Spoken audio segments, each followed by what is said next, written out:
The View from London as the World Turns Away. Endlesses by Nick Pettenwash. Editor's note: we are publishing personal essays from CNN's global staff as they live and cover the story of COVID-19.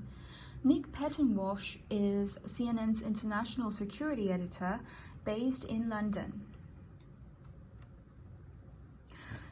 The days are meant to get longer now, even if many Britons wish they would not.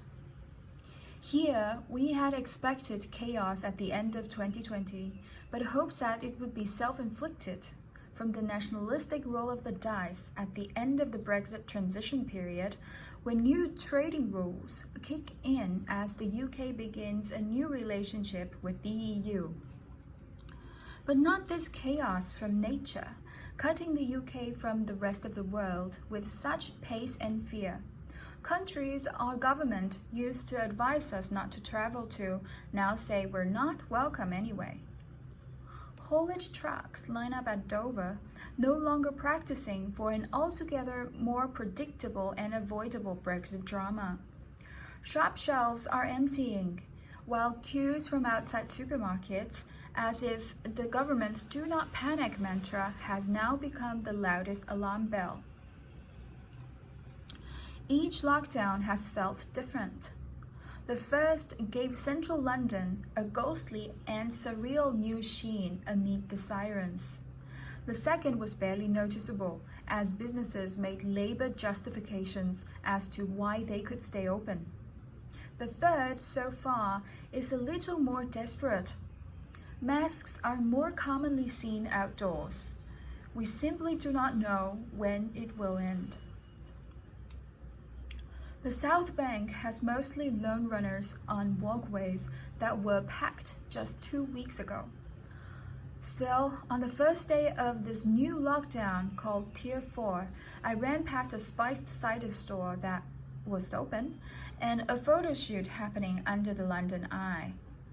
You are allowed to work, after all, however you define that.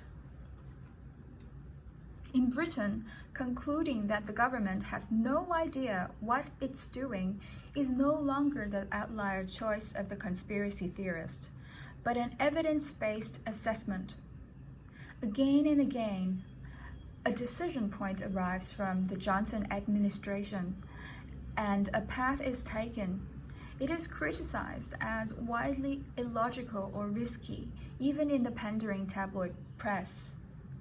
And then it is hurriedly reversed, normally at the very last moment possible. Johnson first downplayed COVID-19, then acted late to suppress it, caught it, was hospitalized by it, got sympathetic poll numbers from it. Then he failed to test and trace for it, or even test enough for it, and said it would go away by Christmas. Then he dragged the country through a lockdown he had also said earlier would be devastating and unnecessary, and then finally canceled the Christmas he had said days before only the inhumane would call off. Downing Street press conferences yawn with practiced uncertainty and platitudes. Exhausted scientific advisors seem to struggle to keep up with nature, now on a year-long hedonistic rip across humanity. And their advice is, it seems, only selectively applied by a stricken prime minister with increasingly tousled hair that is unable to keep up with emulating the chaos he's presiding over. The UK's daily coronavirus case numbers have become numbingly distant and huge, but the ubiquity they spell for the virus means nearly everyone knows someone it has killed, or has friends infected in the new wave, or discovers suddenly how much more prevalent in their street it is now than they thought.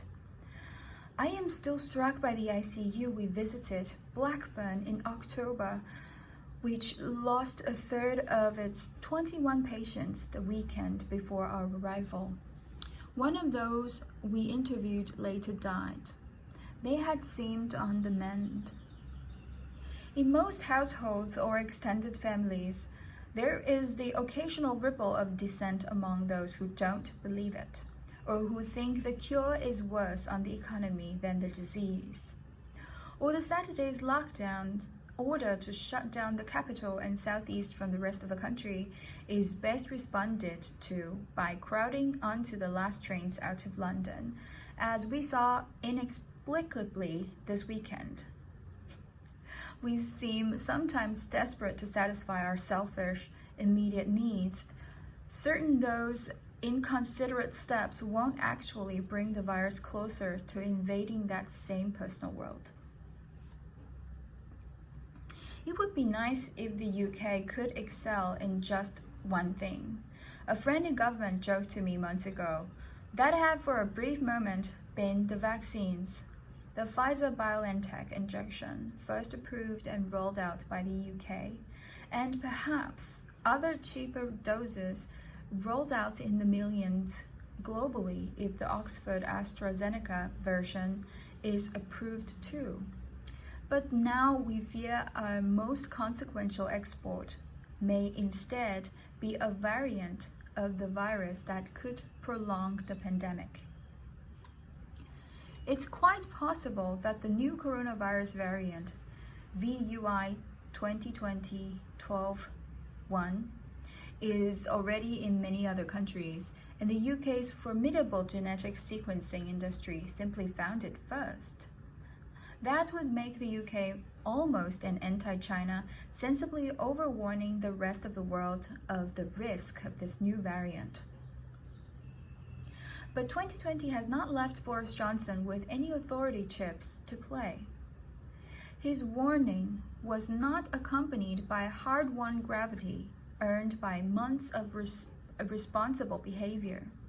Instead, the world took the UK seriously as we were, for the first time, not divided or unsure about something. Even Boris Johnson had to pay attention to it.